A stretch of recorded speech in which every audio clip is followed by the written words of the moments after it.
Lu harus mulai ya sekarang-sekarang ini untuk belajar investasi. Lu lihat pasar keuangan tuh seperti apa. Lu harus ikut bermain game-nya para elit ini. Kalian jangan ketipu ya sama orang misalnya bilang, "Oh, investasi itu hanya game untuk orang kaya." Itu orang sangat bodoh yang ngomong seperti itu. Kenapa? Karena gue di saat gue nggak punya duit, yang gue lakukan adalah investasi. Karena itu mupuk kebiasaan ketika gue punya uang, gue tahu cara menjaganya. Lu lihat sekarang Floyd Mayweather, dia gross income ya seumur hidup tuh bikin duit 1,2 billion US dollar. Sekarang 50 juta dolar hutang dia. Dia lagi jual private jet-nya lagi di auction semua. Semua mobil-mobil yang dia pamerin lagi di auction semua. Kenapa? Karena dia nggak pernah belajar cara investasi. Percuma income lu mau 1,2 miliar US dollar. Berapa triliun itu, ya? 18, 19 triliun. Hilang, gone, gitu. Kenapa? Karena nggak belajar investasi. Jadi, jangan pikir, "Oh, income-nya besar dulu baru investasi." Itu orang goblok yang ngomong seperti itu. Lu dari income kecil, gue dari dapat 2 juta pertama gue nih kerja nih, udah gue investasikan. Oke, gue belajar, gue lihat, gue pengen beli perusahaan, gue pengen jadi pemilik dari perusahaan ini. Dan gue sebagai orang yang ngomong ini bukan orang yang omong kosong gitu, lu bisa lihat track record gue seperti apa. Gue nggak tiba-tiba dapat kayak, oh belasan juta lot saham ini, enggak. Itu gue pupuk pelan-pelan, dari gue masih umur 15 tahun. 10 tahun lalu, 11 tahun lalu gue udah melek akan pasar keuangan dan investasi. Lu harus ubah jadi mental lu dari tadi konsumen, gimana cara lu jadi owner.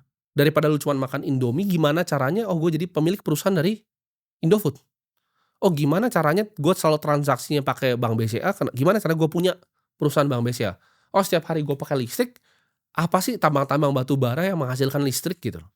Lu juga harus menurut gue eliminasi hutang, nggak boleh sama sekali hutang. Jangan hutang yang gila gue sebutnya ya. Hutang yang gila itu contohnya apa? Travel, hutang, ya, beli baju, hutang, pakai paylater untuk belanja online. Itu kegilaan menurut gue. Kalau lu nggak mampu beli, ya udah nggak usah beli, gitu. Alternatif banyak kok sekarang. Dan ketika gua ngomong gini lu catet ya, jangan cuma jadi angin lewat. Ketika jadi angin lewat, hidup lu tuh tidak berubah dan tidak ada perubahan, nggak ada transformasi apa pun di hidup lu. Gua tuh bukan motivator yang mau ngasih tau lu, gua cuma lihat nih, oke dunia seperti ini nih peta realitas yang akurat ini gua lihat nih. Dunia akan jadi seperti ini, yang dengerin gua dari 3 tahun lalu, ya kalian silahkan komentar aja. Kalian bilang bahwa hidup lu berubah atau nggak ngikutin gua selama 3 tahun, ya. Kalau lu udah dengerin gua selama 3 tahun hidup lu masih di situ saja, kalau yang baru ketemu gua di video ini mah nggak apa-apa gitu kan. Dan lu bisa lihat nih, oke, gua nggak percaya nih sama omongan gua nih sekarang misalnya, lu nggak percaya omongan gua.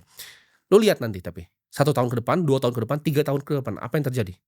Karena seumur hidup gua, yang gua lakukan adalah gua berusaha untuk menganalisa masa depan, dengan menganalisa masa lalu dan masa kini. Gua kan tujuannya investor nih, gua harus bisa memprediksi masa depan, berdasarkan teori yang gua tahu terhadap masa lalu. Memang nggak selalu benar, tapi kira-kira gua dapat kisi-kisi dan gambarannya.